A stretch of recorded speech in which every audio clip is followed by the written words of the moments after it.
Guess who's back? Back again. Soldiers back. Best generals. Now, I have to admit that this list took me far too long to make because there's so many good generals and I found it really hard to decide on how to evaluate these guys. But here we are. I made myself a little list. Let's go through this. At rank 10, we have probably the best Navy general. Yes, I made a Navy general list and I put Cleopatra above, but I think I'll change our mind on that. Very, very close. I think Agrippa edges it. He starts as a general, so he can have 5 units to stack. Super useful. He can reach 9 Navy and 7 infantry, so that's in total a 16 bonus if he's in the ocean on infantry. His talent is useful. Extra crit is in the ocean. And because it's in the ocean, that means he even could put cavalry on it and he's still decent. He still gets the bonus. Then his skills are very useful. Roar is quite a good skill if you have high moral, so get him high moral and he'll destroy. Attack again, always good. Destroying archers, always good. And more crit. If moral is high, so get the moral high and you'll do some crazy damage with Agrippa and it's not that hard. At rank 9, we have the most expensive freebie, and that is Octavian. Is he the most expensive? Him or Arminius? I'm not sure. I think it was him. Now, poor Octavian, he's a good general. He's a very good general, but super expensive. He has general, useful as always. He has a good skills with accuracy, more cavalry damage counters, seems useful. Attack again and besiege. He has all good skills, but he somehow doesn't combine for me because archers don't really need counter. His talent is good though, but only 8 attack. If Agrippa won't be Navy and Navy won't be as bad, he will be below Agrippa. At 8 we have the infantry beast Vercingetorix. Now Verci is such a tank, but the issue is the way I am playing the game is I'm noticing that having a huge tank is less important than rushing from city to city and taking them. So Verci has jungle fighting, which is a good skill. Roar, also pretty useful. Shield wall and ambush. All of these good skills. He can reach 9 attack. But I have to say, his skill attack will not decrease after the unit is damaged. It's useful, but there are a lot better ones. I'm sorry, there are better ones. Also his navy can only reach 5 and the other 2 also can't get that high. So just misses out on the top spots. At rank 7, we have Pompey. Now, Pompey is such a beast. I have him myself. I love him. He is so useful because, first of all, he has plane fighting, which is a good skill because a lot of the best ones are in the forest. So if you want to have a plane, it's also good. He can march, so he can walk far. He's a shield wall, so it reduces damage, which I notice is very important for infantry. And he can attack again. All good skills. And if you use the banner of the eagle, you buff shield wall and march both at the same time. 8 attack on infantry and 7 on the navy. His infantry tactics is good. He's a very, very solid pick. At rank 6, we have Arminius. Now, trust me, I'm still not sure why he ranks so low. I think just the other generals are so crazy good, but I find Arminius such a beast. First of all, jungle fighting. I already ranked it up now quite. Jungle fighting is always good. Charge, it means you can destroy infantry, you can attack again, and if your moral is high, he'll destroy. I really find him such a good general.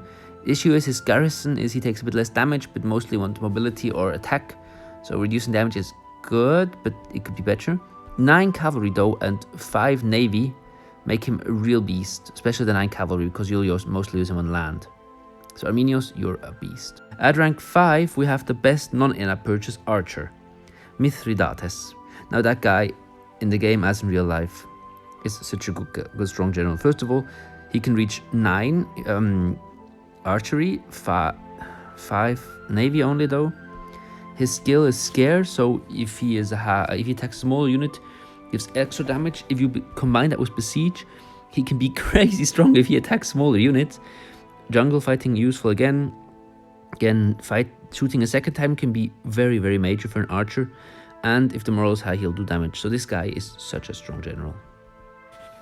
Now, I have to admit, this one is going to shock some of you. But at rank 4, I have Spartacus. But juljas, you ranked him so low. I did rank him slow on the infantry general. I still somehow don't know why. I think I really just didn't like that he's in a purchase. I don't know. I underestimated him quite a bit. Now listen. Big point of him is he starts off as general, as a lot of them do. Love the best guys. He has infantry master, so one of the best skills. He can reach 9 infantry, 6 navy, and the other 2 also can reach quite high already, so for missions he's really useful. Then his skills aren't as bad as I had previously thought. Roar is a very good skill, I had underestimated that before.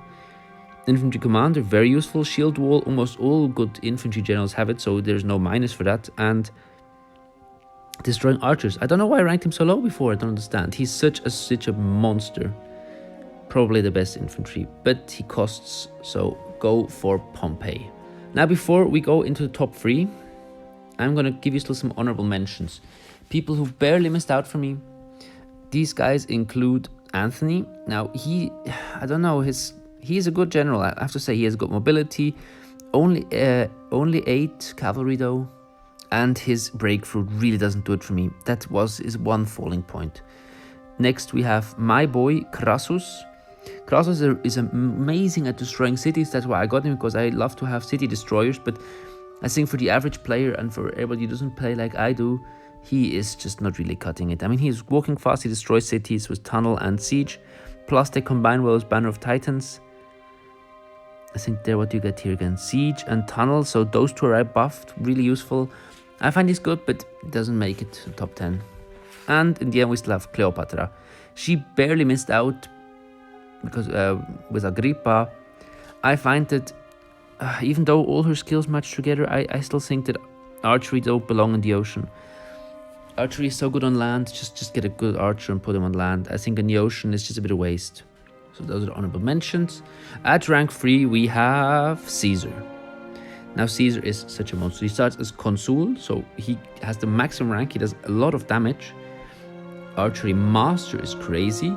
Can reach 9 archery, 7 navy, and the other 2 skills also rank quite high. Plane fighting is good. Archer commander is very good. Besiege is good. Advantage is good. He's overall just great. Nothing to say. I just find number 2 and 1 a little better.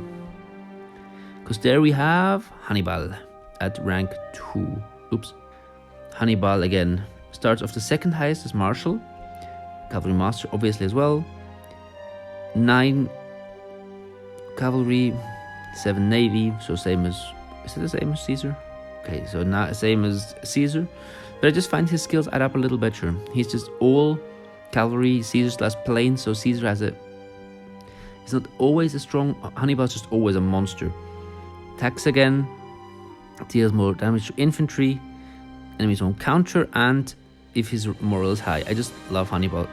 Now you wonder, who the hell is on rank 1? I'm going to tell you who rank 1 is, because he's the potentially strongest general. He's the biggest beast. He is our commander. Now, why is the commander there? Well, commander can, first of all, you can reach the highest ranks that you want with him. And I made him an archer. Thing is, you need a lot of scrolls, so upgrading him will be very expensive. You get the right uniforms. For example, here you can use those 2 when you unlock them. I now unlocked only the Africanos uniform. But the thing is, they stack up. So if you look here at my skills, I have Legion never falls into chaos, mobility +3, and the uniform. That's crazy. This skill is insane. That alone already has to make him the best. Plus you can make him the best in everything you want to. So take your commander and you'll be the best. So what do you think? Did I have some major mistakes? Which placement shocked you the most? And I hope this is somehow useful to you if you're choosing your generals. Have a nice and bye.